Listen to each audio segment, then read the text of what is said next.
Do you really know what to do to get promoted at work? In a survey, 75% of employees answered with yes. As someone who've climbed up the corporate ladder in just a few years, I did my research. I'm going to share with you 5 signs that your career is getting blocked and the reason is not you. The first thing I want to talk about is communication. This topic is often misunderstood because many people think of communication as a way to express themselves. But actually it's more about finding the right balance and knowing when to let others talk. We all know people who talk the loudest, interrupt others, and think that they have only the right opinion. Do you enjoy talking to people like that? Me neither. What I like to do instead is to ask open questions, but I still guide the topic and the direction the conversation is going. You shouldn't jump into your point right away. Think of a conversation like a game of chess. You start with a few opening moves that you have in your mind, plus you have prepared a strategy at home for your opponent. But as the game goes, you have to adjust, but you still focus on your goal. Let's be honest, people at work don't want you to do better than them. That's normal, they are not your family nor your friends. Like I said at the beginning, 87% of people are trying to get promoted. They are competitors. So if you try to impress your colleagues at work and push too hard, that can fire back. Instead, let them make that mistake. All you need to do is listen carefully, guide the topic, and get the information you want. Plus, manage your relationship in a professional and empathetic way. This brings us to the second sign I want to talk about, is to have an advocate. Early on in my career, my mentor told me, if you don't have a boss who is willing to support you, then you don't have anything.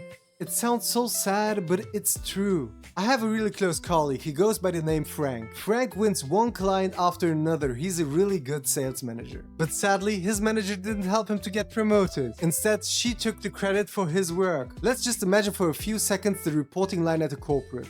We have Frank, who reports to his supervisor, and then the supervisor reports to the senior management. Then on the other side we have a customer. The customer loves working with Frank, but the issue is the customer talks directly to Frank and maybe sometimes to the supervisor. There is no direct connection between the customer and the senior management. And Frank can't promote himself towards the senior management because his direct manager is between them. So he needs his manager to speak up for him and support him. And if this doesn't happen, I'm sorry to say it, then you're in the same situation as Frank. You need to find a new job. Instead of staying in the same position for years and waiting to get promoted one day, like Frank, I'm sorry to say it, but I said it to you as well. You've been stuck in that position for almost 7 years and you don't get promoted. Please take a different role. Back in the day when I was an intern, my team leader told me, Orkan, this is your show for the next 30 to 35 years when you're working. Do whatever you like and feel will get you the best results. But guys, maybe some of you watching can help out Frank. Share your thoughts in the comment section down below, I will show it to him. Maybe, and just maybe, this gives Frank the necessary boost to change his mind and find a new job. But if you decide to switch your job, don't rush it. Look for red flags in the process.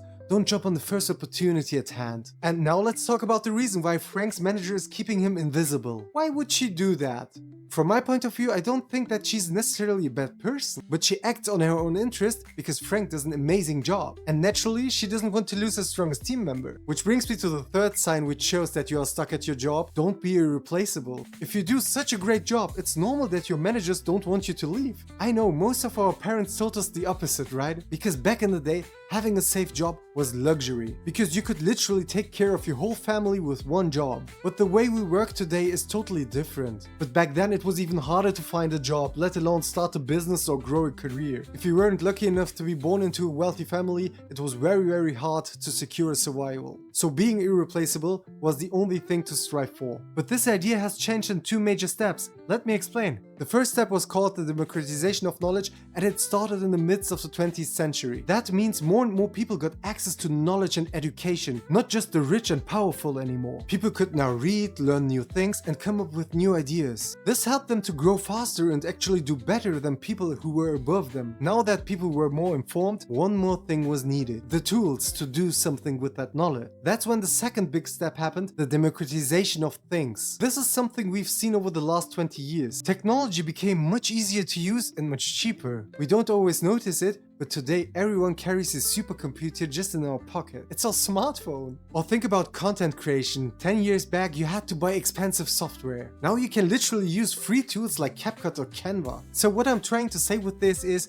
don't try to be irreplaceable at one company, because probably you will be not able to work for 50 years in the same spot. Today it's normal to switch jobs every 3 to 5 years, and it's recommended, because that way you don't get stuck into one role. Think of it like wearing the same suit you wore at your graduation humiliation. And now you have to wear it day by day to the rest of your life. Now let's come to the fourth thing I want to share with you is you're too nice because everyone else is. It's a fact that people at work act much nicer than they really are. They turn on their work voice, which sounds higher than normal. That was my work voice. No, it wasn't. A study from 2017 found that people use this work voice when they talk to people with power. That's because a low voice sounds confident and strong. A high voice sounds weaker and softer, like saying, I'm not a threat, so you're just avoiding conflict. For myself speaking, I grew up in a culture where we had to respect our elders. That means usually we don't speak up if we have a different opinion. But at work, it's different. At work, you need to speak clearly. You have to say what you want and what you don't want. And also you need to people know when they cross a line. And another big thing is trying to guess what people are meaning by the way they acting. Because sometimes those guesses can be wrong. For example, a coworker might say something which sounds nice at first, but when you think about it, you could think that their intention was maybe different. Instead of wasting hours and hours in the evenings what it meant,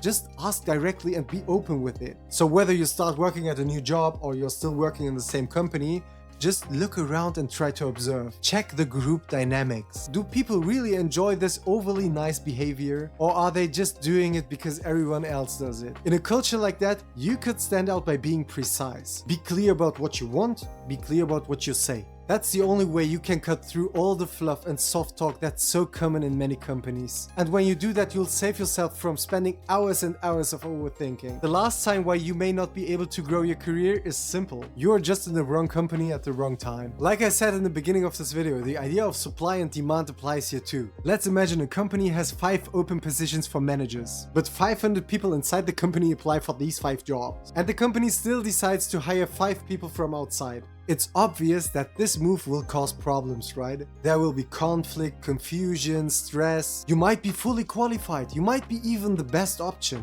But maybe you've become so stuck in your current role that your company doesn't see you as someone to grow your career. One of the best examples currently is the tech industry. In 2024, 150,000 jobs were cut. As of July 2025, we've reached already 100,000 jobs. Still, these same companies which cut the jobs are saying we need more workers. And they complain about finding not qualified people. It sounds like the perfect contradiction at first. But here's what really might be happening at the moment. On the one side, the company needs specialized workforce, like in growing areas of AI, cloud technology and so on. On the other side, maybe they need to cut jobs strategically, so in areas of the companies which are not growing at the moment. So in the end, it's up to you to come up with a plan for your career success. Don't expect help or support from anyone, especially not from your company. In this video, I talked about the 5 signs why your career might be stuck at the moment. If you now want to know what to actually do to grow a career, let me know in the comment section down below. How did you like this video? Share your thoughts in the comments. Don't forget to like and subscribe. See you in the next one.